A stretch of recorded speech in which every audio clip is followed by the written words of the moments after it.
Imagine the worst atrocity known to man, such as slavery, genocide, or war crimes.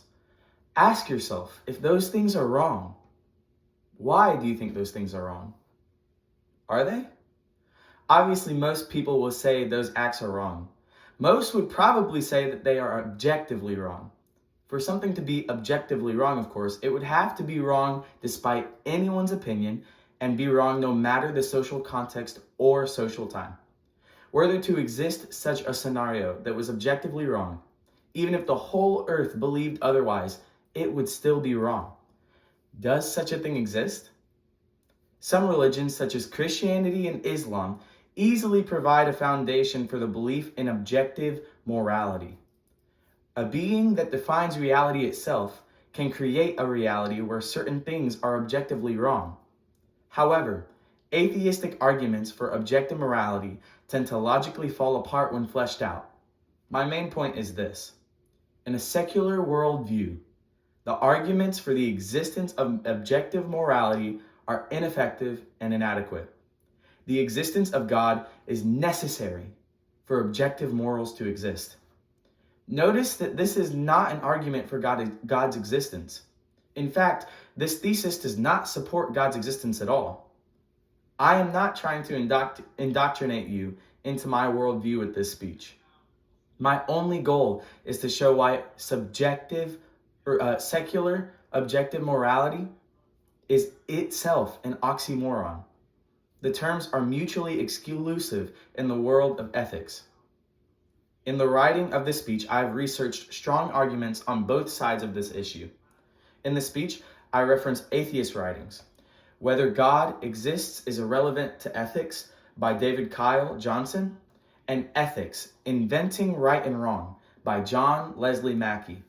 I also reference the theistic works by Whitley Kaufman, Is Ethics Possible Without God? And A View on the Possibility of an Ethics Without God by Elliot R. Crozat. I have not narrowed my research to those like me. Crozat is actually a theist who has the opposite argument to my thesis, believing that ethics is possible without the existence of God. Mackey is a famous atheist who believes that objective morality cannot exist without God. I have done my best to do thorough research. During this presentation, I will discuss the strongest secular arguments for the possibility of objective morality without the existence of God, and why their logic is ineffective. First, I will go over how to construct atheist moral laws or guidelines. You have to accept truths which are not true. Then I will discuss how secular attempts to define objective morals are inherently subjective. Lastly, I will discuss why God is the only way for objective morality to exist. Secular logic for identifying objective moral law is insufficient because of two major flaws. The first failure point is that they tend to fail when they inadvertently recognize the absence of morals and degrade into moral relativism. For example, Johnson quotes Theodore Schick when explaining his groundwork for morals on page 14 and 15 of his paper. Schick states that since we label people that do not understand right from wrong as insane, that right and wrong are therefore self-evident. Johnson then says that Schick goes on to clarify what he means by saying that the fact that objective morality requires these things is self-evident. They are as self-evident as whatever has shape, therefore has size. Johnson uses this logic to state that secular ethics is possible. Despite this being a weak argument in nature because it builds on the false analogy fallacy, his argument is at its core relativism. His logic to arrive at the conclusion that right and wrong are self-evident would blow up if the world were full of insane people, because insane people would no longer be considered insane. In fact, they would be considered sane, and so would their definitions of right and wrong. He builds on the consensus of society to define insane, and therefore his basis for stating or deriving that right and wrong are self-evident. Something that is relative in nature cannot be objectively true. The second common fatal flaw is that the arguments assert truth statements with no foundation backing them. For example, Kozak says that since it is possible for God not to exist, that since morality does exist, it is possible for ethics to exist without God. There's a crucial truth statement in his thesis that he provides no backing for. He states that morality exists. In order to adopt his ideology moving forward, you must accept this statement as objectively true. In fact, it is recursive in nature. He needs to state that morality exists in order to say that ethics exists. This is also a circular argument. Now that I have discussed the logical breakdowns in secular attempts to define objective morality, I will discuss why all secular morality is inherently subjective. Secular morality is inherently subjective in nature because it is all relativistic in nature. Most would probably say that kindness is morally better than cruelty. But what would happen if society collectively agreed that cruelty was morally better than kindness? Discussing an atheistic point of view, Whitley Kaufman says there is no reason to privilege moral feelings over non-moral ones.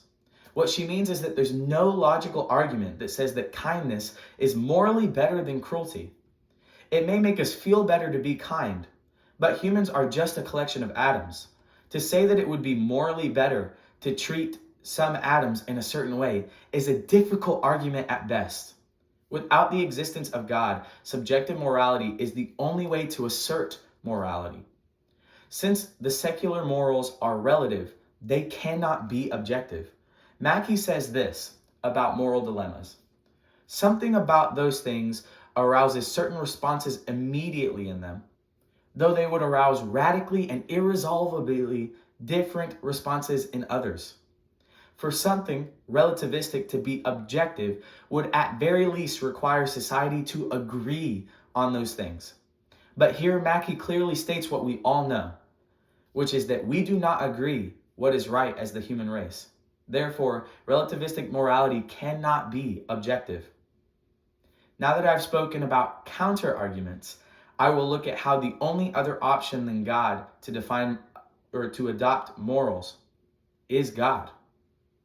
The acceptance of an outside entity that defines reality but is not defined by reality, such as God, is necessary for any sort of objective, moral, law, or ethical worldview. Objective truth within this reality is defined by the definer of this reality. Truth needs a definer. Whitley says, for those who believe in morality as objective and normatively valid, the reasonable and even necessary inference is that the physical world is subordinate to a higher ideal realm, one which imparts a moral purpose to it.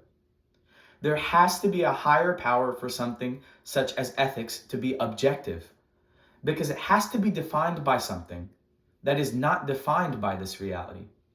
Mackey also states that if there were objective values, then they would be entities or quantities or relations of a very strange sort, utterly different from anything else in the universe. To sum it all up, we've talked about the fatal flaws within secular arguments for objective morality, and then why God is necessary for objective morality to exist. We also talked about how secular morality is inherently relativistic. My intent in this speech was not to change your mind about God.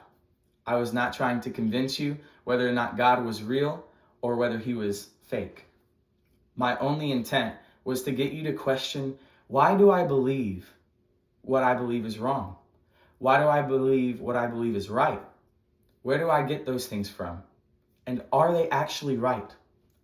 As a society, I believe we owe it to ourselves to understand why we perform daily actions, why we treat others the way that we do. And I believe that we need to be realistic with ourselves and honest about if something's actually right or if everything's relative. Going forward, I want you to ask yourself, when you're in a moral dilemma, is there a right answer? Or does God exist?